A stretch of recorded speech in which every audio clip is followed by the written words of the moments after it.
अगर आप श्री कृष्ण के बचपन के घर को देखना चाहते हैं तो नंद महल गोकुल के बारे में जान लीजिए। ये जगह 84 खंबा मंदिर के नाम से भी प्रसिद्ध है।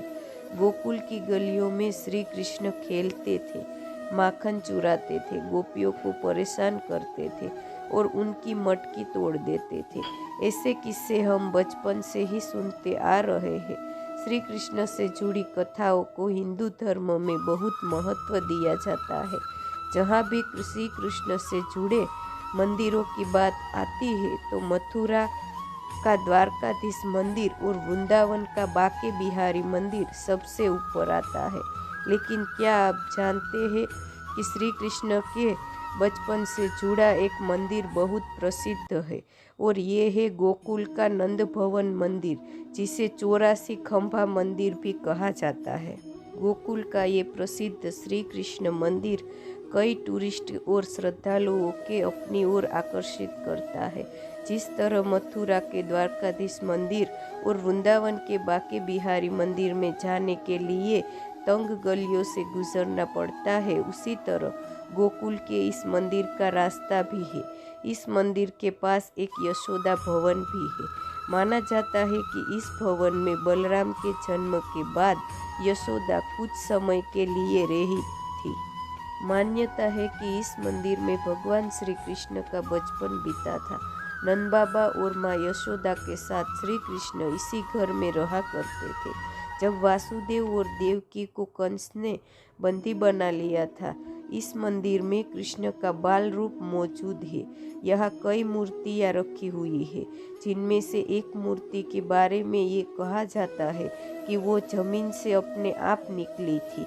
इस मंदिर के पास ही एक गौशाला भी है। इस मंदिर को नंद भवन और नंद महल और 84 खंबा मंदिर जैसे कई नामों से जाना जाता है। इस मंदिर का नाम 84 खंबा मंदिर इसलिए रखा गया क्योंकि 84 खंभों पर टिका हुआ है। मंदिर की दीवारें कृष्ण की तस्वीरों और पेंटिंग से भरी पड़ी है और श्री कृष्ण के बचपन से जुड़ी कई किस्से इन दीवारों के जरिए ही आप देख सकते हैं। वहां जाकर रोज मंदिर आने वाले लोगों से अगर आप पूछेंगे तो इस मंदिर से जुड़ी अलग अलग मान्यताएं सामने आएगी। नंद बाबा के मंदिर से जुड़ी एक कहानी बताई जाती है, जिसमें कहा गया है कि भगवान श्री कृष्ण अपने माता पिता को 4 धाम की यात्रा का सुख गोकुल में ही देना चाहते थे।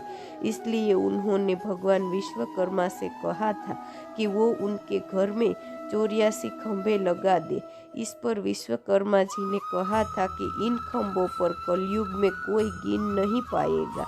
इसलिए ये मान्यता चली आ रही है कि अगर आप इस मंदिर के दर्शन करेंगे तो यहाँ पर आपको 4 धाम की यात्रा का फल मिलेगा और साथ ही साथ आप इस मंदिर के खंभों को कभी गिन नहीं सकते। मान्यता है कि यहाँ या तो एक खंभा ज़्यादा गिनती में आएगा या फिर एक खंभा कम। अब आप सोचेंगे कि आखिर इस मंदिर में 84 खंभे ही क्यों है?